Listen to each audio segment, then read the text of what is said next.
Welcome, please, to the studio, our longtime friend, ladies and gentlemen, Mr. Gary Hoey. What's up there, buddy? Good morning. How are you? I'm doing great. How are you guys? I'm good. Now, where have your travels since we last spoke brought you? Because you're always all over the place every time I talk to you. I think last time we spoke, well, we texted, you were on kid duty, though. You were on kid duty. Yeah. I sent my wife to California for a week, so That's nice. which I thought was a great idea. But no, it was good. Which I thought was a good idea. A lot of work, man. Kids are a lot of work. I wanted to get a taxi thing to put on my roof because it was like driving the kids to the mall. Which is harder, pleasing kids or band members?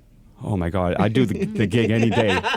Touring is a vacation. It's actually a vacation. I realized compared to what our wife does. But we've been traveling a lot. We just came back from Detroit, Michigan. We played with Foreigner at a really cool show out there, and then we were out in California for 3 shows just recently. So we've been bouncing around. I heard that Foreigner recently played the Casino Ballroom, and the reviews were it was a stellar show. And I didn't know that there are some shows where Mick Jones plays. He's not well, apparently. Yep. And there are some shows, right? And you would know this, where he plays and somewhere he doesn't. Right. Matter of fact, he came out a little late that night. He wasn't feeling that great, so he didn't do the first 5 songs or something, and then he came out and did some stuff. Yeah. But yeah, the band's in incredible shape, and Kelly, the singer, is Kelly Hansen, I think his name is. He's been with the band for 10 years or so, right? Yeah, he does a great job singing those songs, man. And If I'm it's hit correct, after hit he after was hit. the frontman in the 80s and 90s for Hurricane.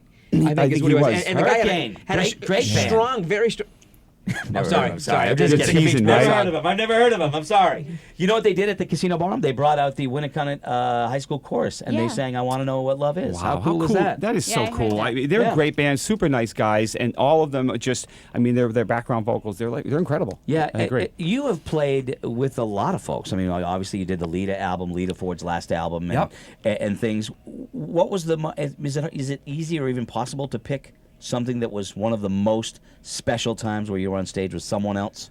Wow. I mean, for me, as a guitar player, like Brian May from Queen was one of my big heroes growing up, and I got to play with him like in Tokyo at a big show, thousands of people, and that was a big moment for me, playing those kind of shows and playing with Ted Nugent. I loved Ted Nugent, Right. playing with Ted, and the fact he didn't shoot me with a bow and arrow was good. Right. Because his daughter was so gorgeous, and we were on tour together, and she kept coming to my dressing room. Yeah.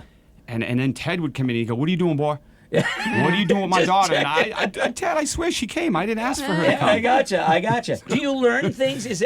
I know that when you watch a guy like Brian May, we all do in our profession, whatever it is we choose, we learn from the people that we kind of idolize. But when you meet them and you're face to face, do they tell you and give you lessons that you may be like, man, that's so. Why didn't I think of that? Has that ever been the case? Absolutely. When you play with your idols and you get to sit down with them, talk to them, or watch them every night that close, you pick up ideas and you end up exchanging ideas. Like me and Brian May, we actually talked backstage about music, and so what surprised me about him was how insecure he was about himself and his playing. He's like, "Gary, I feel like I'm doing the same thing over and over again, and I said, "Yeah, you're Brian May. Just keep doing it. You're doing it right. You're doing a good job." Right. But isn't a lot of times the ego that you see, or we see from performers just a mask for that insecurity? I mean, really? It's absolutely. all bravado in front. Oh, it absolutely. I mean, every kid. Look at how many musicians are from broken homes, or they come from hard times, and they sort of find music as their way to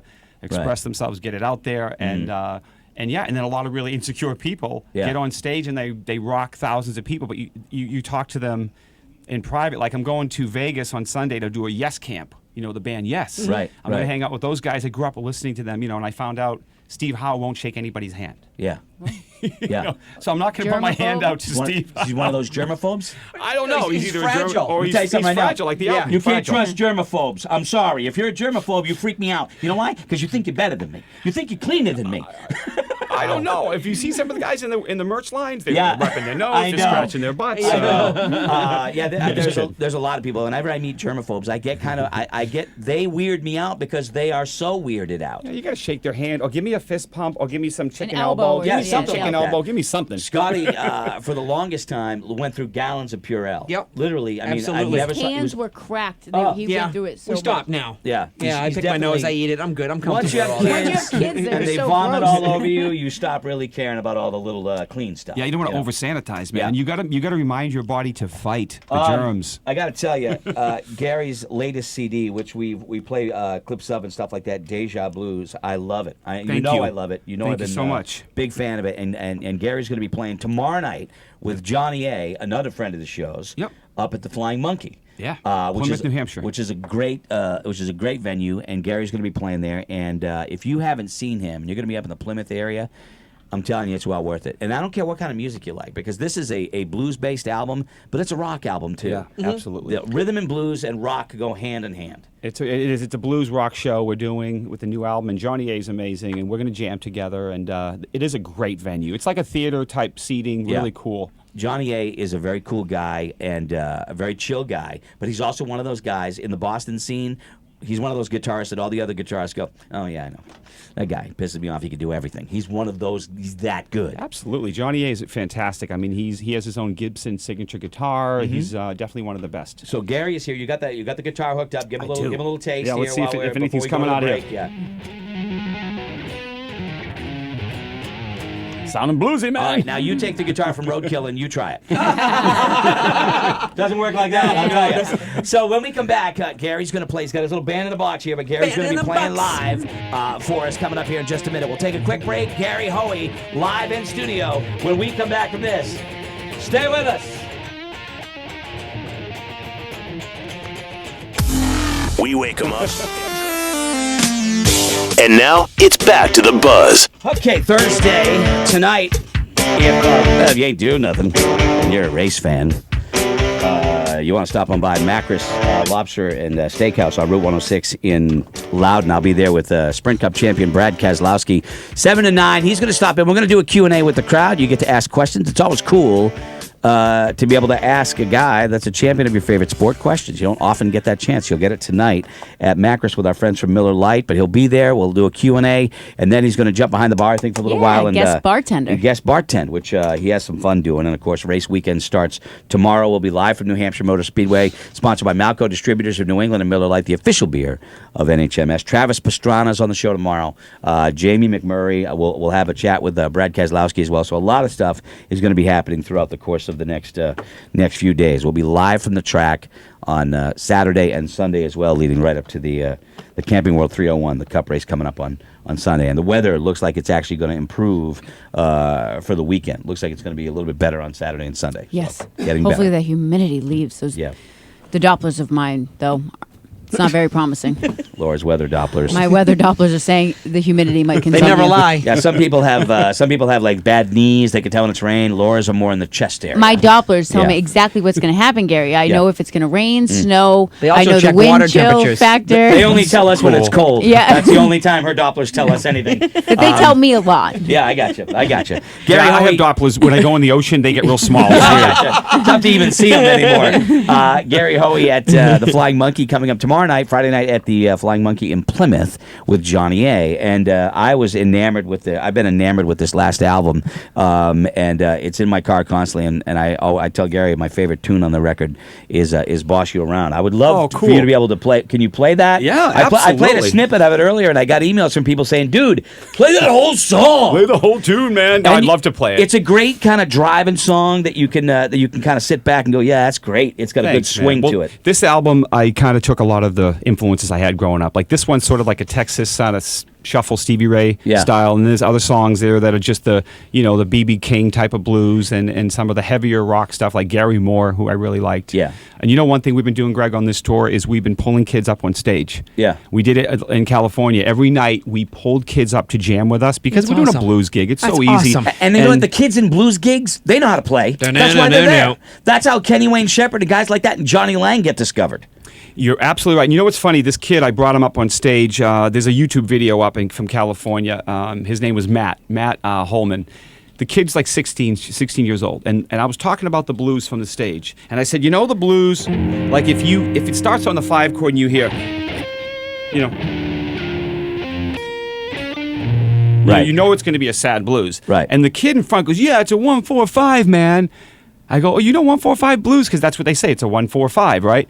So halfway into the show, I looked down at him, and we're about to end this blues tune. I said, no, guys, keep going. And I looked at him, and I said, you want to play? Yeah. You want to come up? And I went like this with my finger, and the look on his face, he put his fist in the air. He said, yeah. I pulled him up on the stage. I took my guitar off myself. I hung it on him. Yeah. He was amazing. Right. He proceeded to melt everybody's face. And actually, literally, their face actually If melted. if that happened to Roadkill, Face Roadkill would just melting. freeze. Face melting commenced. Be a little. Scotty be And, yelling, medic, medic. You know. Go on YouTube and search Matt Holman jamming with Gary Hoey. It's so awesome. I'm gonna get that. Can we get that and put that in the buzz bin? I want to see that now. Now, I want to It's see just- that. But I'm just telling you this. We've been doing this on the tour, and tomorrow night we're going to pull someone out of the crowd. That's good. I'm on your Facebook page. You jammed with Terry Bosio. Terry Bosio and Billy Sheehan on bass. A couple of lightweights. We got to talk, man. That's awesome. I know. Look at I know. So let's play this because Gary's going to hang out with us for a while. We always love when he's hanging out with us. But let's do from Deja Blues. Here we go. I'll be your Paul Schaefer, man. Boss you around. Here we go. Rocking.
Take a listen, everybody. That's how it's done, right there.